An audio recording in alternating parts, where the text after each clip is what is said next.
In this lesson, we'll cover the topic of strategy. How does your company deploy its scarce resources to gain a sustainable advantage over the competition? Determining competitive position. Now, in strategic planning, the traditional approach to determining strategy is to begin by doing a SWOT analysis. And you're probably familiar with this. SWOT stands for strengths, weaknesses, opportunities, and threats. And the thinking is that if you can figure out what you're good at, you can maximize on that. If you can figure out what you're weak on, you can strengthen that. You can look at the opportunities in the markets, and you can look at the threats in the markets. And it's typically a chart with 4 squares in it, and you list each of those in there, and voila, you've done your SWOT analysis. You look at what opportunities are out there, etc. So the pros of this approach is it's relatively easy. You don't need much data, and it's time tested. The cons are that it's not very useful in coming up with specific strategic areas for change or investment. And so our authors advocate a different approach, which is similar, but it allows you to identify specific segments, business segments that you want to focus on, which you feel like you have strategic competitive advantage in the market on. And so there's a couple of terms there that you need to be familiar with in order to use this approach. And those are customer purchasing criteria and key performance criteria. Okay, so there's 2 criteria that you need to determine. Now let's talk about each of these real quickly. The customer purchasing criteria are the things that the customer feels are important from the product. And key performance criteria are things that you need to do in order to satisfy those customer needs. We'll take a look at those more in depth in just a bit here. And so the approach is to identify and weight those, and then assess your competitive position based on those criteria. And so if you look at the appendix of our textbooks, Evans and Tracy, you'll see a good explanation, an in-depth explanation, and I encourage you to read that and really understand that to be able to get this concept down. So what is your strategy? And again, by the definition of strategy, meaning using your resources in order to gain sustainable advantage. Now, you may be familiar with Michael Porter's generic strategies approach. He posits that there's essentially several different approaches that companies take in terms of their strategy. One is low cost. We're the low cost leader. Think of, Walmart, for example, right? I mean, they're all about low prices. There's a lot of retail out there that position themselves as being the low cost leader. Differentiation. We're different than everybody else. Think, Apple Computer. In fact, they even had a famous ad campaign many years ago, think different, right? Or think differently. People chided them because the grammar wasn't even correct, but it was think different. And then there's focus. Who is your particular market segment that you're going to focus on? Is it going to be on people that have more money, more affluent? So maybe your product is like a Rolex watch, and so you're not going after the Walmart crowd, right? You're going after people with means, people who can afford a nice luxury product like that. And so Rolex doesn't come out with cheap watches that they sell at Kmart. You're only going to see them in nicer jewelry stores and such. Okay, so those are sort of some of the generic strategies that have been with us for a while in terms of helping you identify what is your approach in the marketplace. And again, you guys, I believe, have taken marketing. You should be pretty familiar with this strategic approach. Now, let's talk about strengthening competitive position. So the first thing you need to do is to determine the customer purchasing criteria and the key success factors and how you compare to your competition. Then determine which to focus on, which products and services to enhance, to add, and to drop. Okay, so here's a list of 6 customer purchasing criteria, and you'll see that the CPCs and the KSFs are really the same thing, but they're looked at from a different point of view. Okay, so the customer purchasing criteria is what's important to them, and the key success factors are what's important to you and to your business, what you need to do in order to satisfy those customer needs. So generally speaking, they are things like effectiveness. How good is your product? How well does it work? Efficiency. Does the product help them to be better? Is your company more efficient in delivering goods and services? And I think of a company like Amazon. They're probably one of the most efficient businesses around right now. You can go on, and if you order something early enough in the morning, it'll be there by the time you get home, for dinner. So that's efficiency, right? Is your competitive position based upon your efficiency and to really meet customers' need for timeliness. Relationship. Do you have a good relationship with your customers? And if I think of Amazon, do I think about a good relationship? Well, not really. I don't know anybody at Amazon.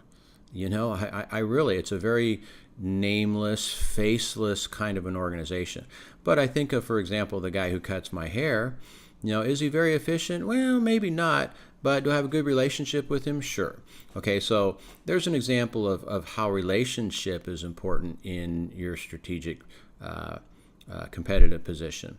A range of products or services, right? Again, Amazon has everything. Now, but they might not have a full range of things that are a little more boutique-y. So say, for example, you're into fly fishing, right? You might go on there, well, they might not have a whole lot of things related to fly fishing, but I'll bet you there's websites out there that have tons and tons of detailed little bits and bobs and different colored thread and different colored feathers and, all the arcane things that you need to be a good fly fisherman, right? Okay, so what is your range of products or services? The premises. Now, this is mostly for service businesses, for retail, right? What does the place look like? We've all had experiences going into places, and just our first impression was, man, this place is kind of dumpy. I don't think I want to go back here. This is kind of creepy. It's not very warm. It's not freshly painted.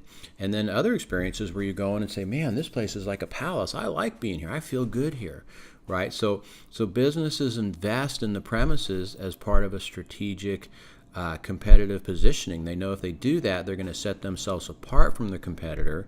The guy down the street that's got the dumpy place, if they have a nice place, it's well lit and nice artwork and whatever, people are going to prefer to go there. And then, of course, we can't leave out price, right? Now, this is a tricky one, right? Everybody wants low price, but a price can also be used to, as part of your differentiation strategy. For example, think about Apple Computer.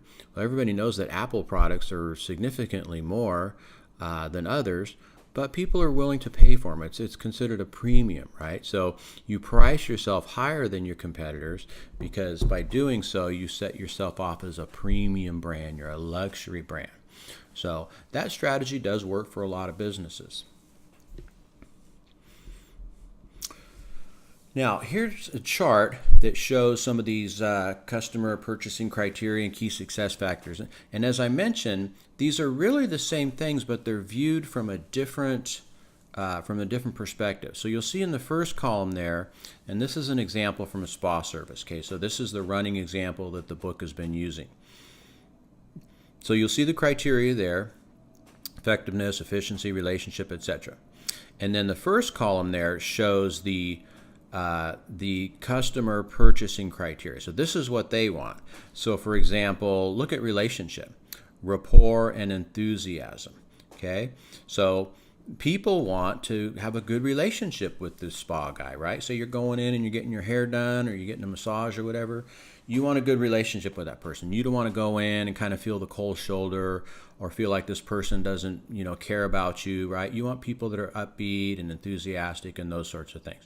Okay, so if that's what the customer wants, if that's going to give, in their minds, make you competitive compared to another, place, what is it that you need to do? So if you look over at the column on the right there, those are the associated key success factors. Okay, so you'll see there people skills, communication, and positive upbeat culture, right? So if you believe that having a good relationship with your customer is important, then you need to have people who have good people skills, and you need to provide a culture that's positive and upbeat, right? Because that's what gets your people motivated and interested in engaging the customers, right? So if you're beating down your people and if you've kind of got a gloomy, down kind of culture, well, guess what? Your therapists and your hair cutting people and everything, they're not going to have a very good rapport. They're not going to be very enthusiastic. It all starts from the top. It all starts from the culture. So you see how those align then there.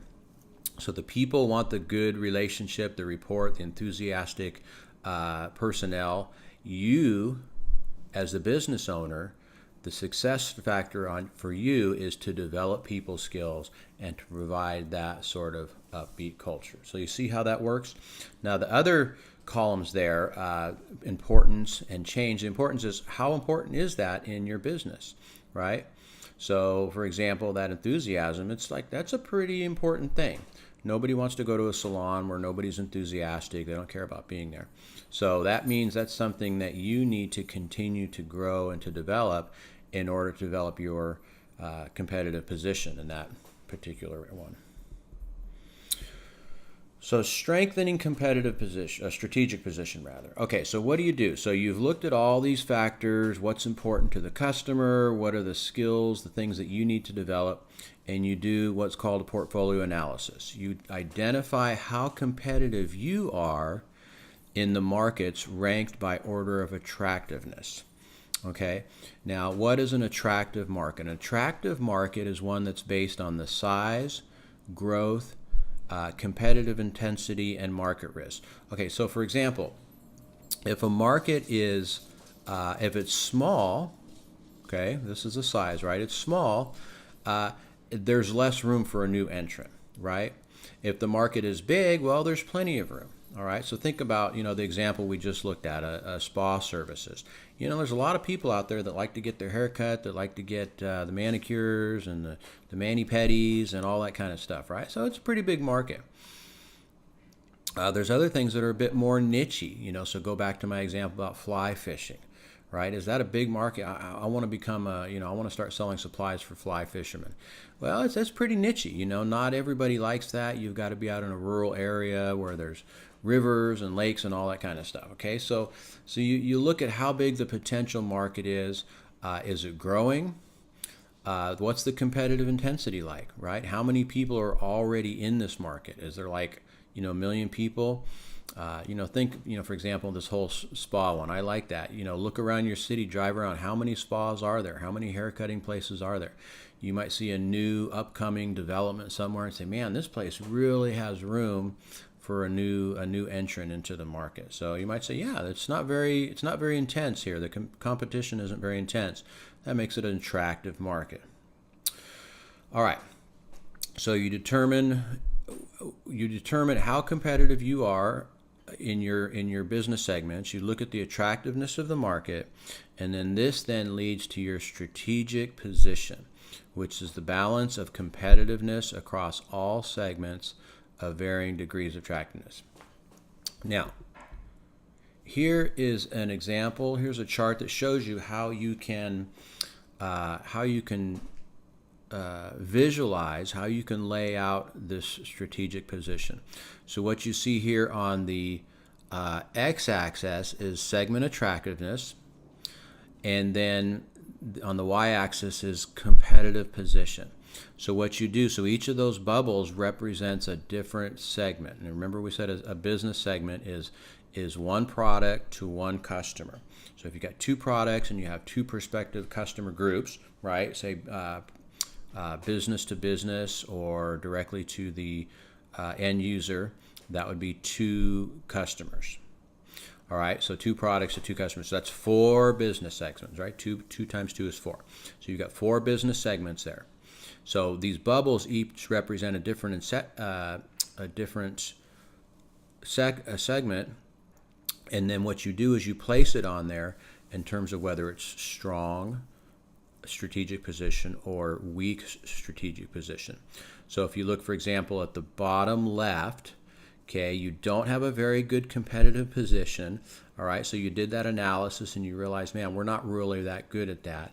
And then you look at the segment attractiveness. In other words, how poised is the market to receive a product like that? It's not very strong either, right? So go back to the fly fisherman. All right, so you look at all your products and you look at your rods and reels and say, man, we don't really have a very good rod and reel line. You look at the market and say, it's not a very big market. It's very niche-y. There's already a lot of other players in there.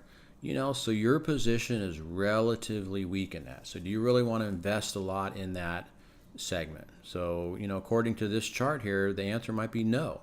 You might want to exit. There's not a good market. It's not a very strong product in your portfolio. You might just want to get rid of it. All right. So this chart here shows you how you can think about your different big business segments, relate them to the market attractiveness, and determine if that's something that you feel is strategically important that you can get competitive advantage with in the marketplace. All right, so how does all this stuff relate to a startup business, right? Well, essentially it's going to be the same as an established business, except your competitive position is in the future, right? So you don't really have a track record to speak of.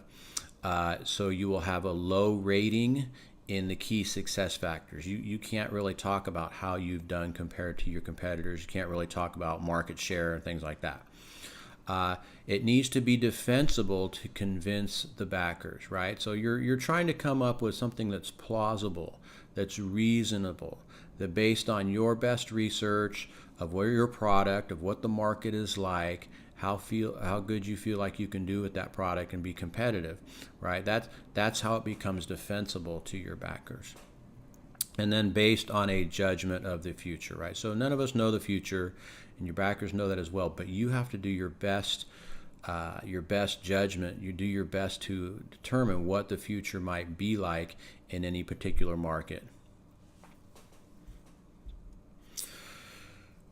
And as all of our sections have ended now, you'll notice this trend here. We want to think about the strategic risks and opportunities associated with this, right? So in terms of your strategy, you want to ask the questions: what are the risks that your competitive positioning could turn out to be worse than anticipated? And what could happen to significantly improve your competitive prospects, right? So those are your risks and opportunities. And how likely are these to happen? So for example, a competitor takes a major customer away from you. So that's a risk, right? So you enter the market, you think you've got a great position, you've got a great product, and boom, somebody comes along, they've got a better position, a better product, and they start to eat your lunch, right? So that's a risk, right? That's always a potential.